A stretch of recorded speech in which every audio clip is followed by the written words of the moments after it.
Good morning, YouTube. Welcome to Truth Be Told with Don B. And we have a couple more stories we'd like to bring out there. Hope you enjoy these. Moving on. First one the day is Biden fumbles countries at G7, mistaken Libya for Syria. The gaffes occurred 3 days before Biden's high-stake meeting with Russian leader Vladimir Putin. Now putting that word in front of his name, Biden on Sunday committed a gaffe during a press conference at the G7 summit, 3 times referring to Libya when aides said he meant to refer to the humanitarian crisis in Syria. This guy's a real rocket scientist, isn't he? At one point, Biden mentioned the potential of working with Russia and providing humanitarian aid to Libya, which he called population that's in real trouble. Aide said afterward he actually was referring to a civil war-torn Syria, where Russia has been militarily involved. The American continued to mix up the two countries as the press conference went on. As long as they're there without the ability to bring about some order in the region, you can't do that very well without providing for the basic economic needs of the people, he said. So I'm hopeful that we can find an accommodation that we can save the lives of people in, for example, in Libya. The gaffes occurred 3 days before Biden's high-stake meeting with Russian leader Vladimir Putin. Interesting. This guy just cracks me up. Moving on. We're just going to go here. It says awkward. Joe Biden attempts first hand bump, with Turkey Erdogan in first meeting in Brussels on Monday. There's a video. We'll have to play that video, huh? Joe Biden looks weak today as he walked over to greet Turkey President Erdogan at the NATO summit in Brussels on Monday. Biden tried to make peace with Erdogan at their first meeting since the U.S. officially recognized the Armenian genocide. Biden looks weak and passive as he greeted Erdogan today. And here we got the video. A little short one here.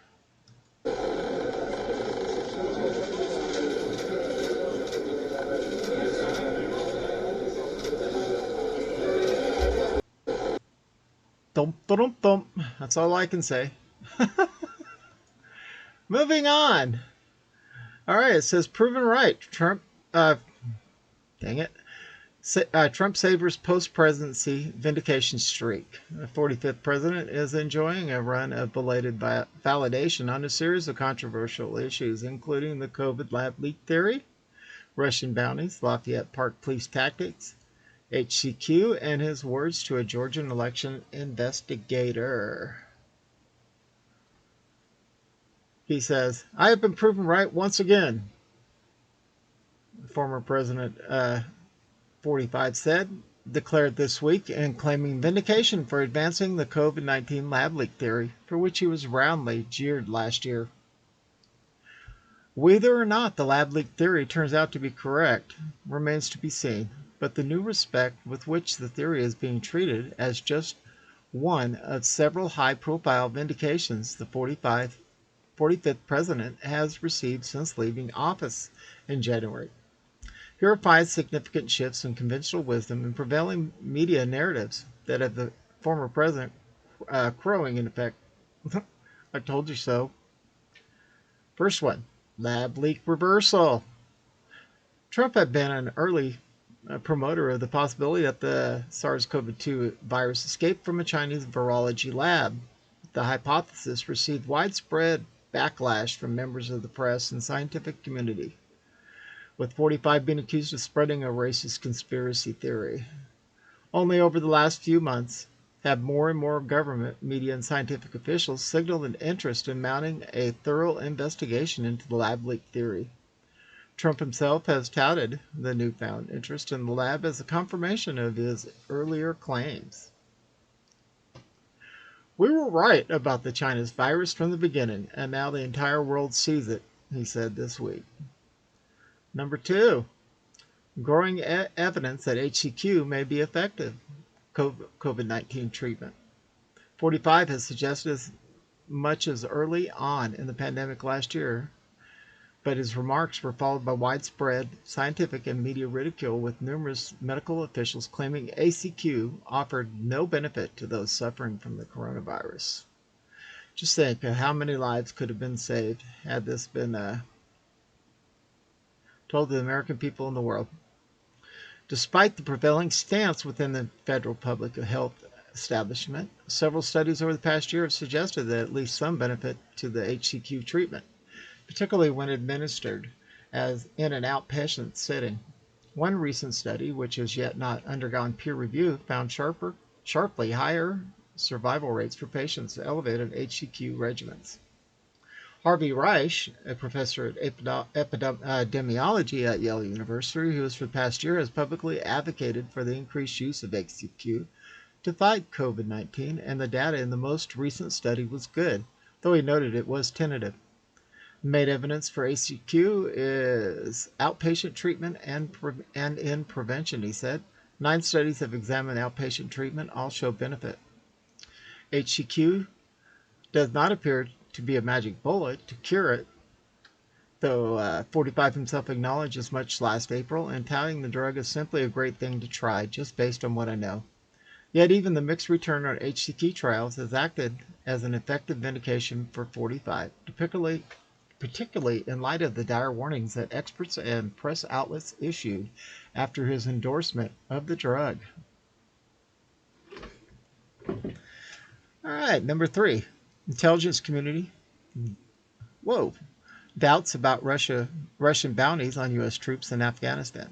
Trump had earlier been slammed for allegedly having known of the reported bounties without taking action on them.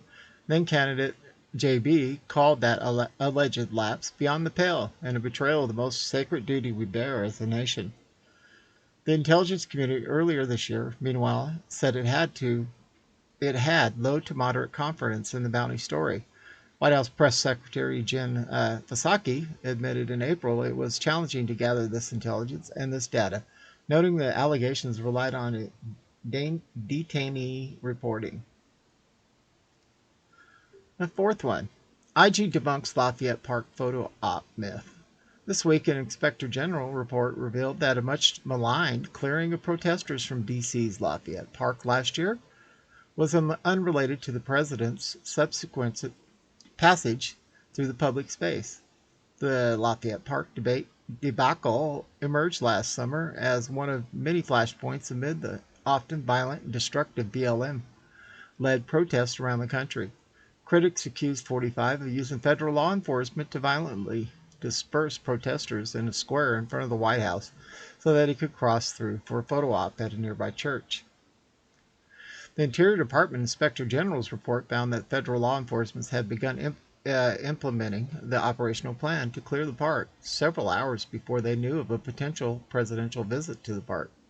The IG's investigation did not support a finding that U.S. Park Police cleared the park on June 1, 2020, so that the president could enter the park. 45 responded to the report with characteristic exuberance, thanking the Inspector General for completely and totally exonerating me in a clearing of Lafayette Park. Number 5, Washington Post corrects report.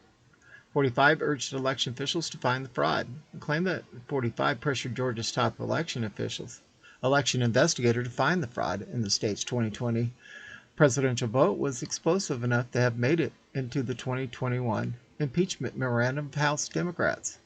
In this correction, 2 months after the story was first published, the Post admitted that it had misquoted Trump's comments on the call based on information provided by a source. 45, in a statement at the time of correction, sharply criticized what he said was the politicized state of current U.S. media. A strong democracy requires a fair and honest press, he said. The latest media travesty underscores the legacy media outlets that should be regarded as political entities, not journalistic enterprises. In any event, I thank the Washington Post for the correction, he added. Well.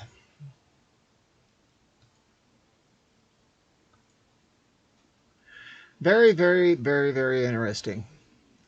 Anyway, this is Don V, broadcasting under sunny skies here in Arizona. And thank you for watching. And we are out of here.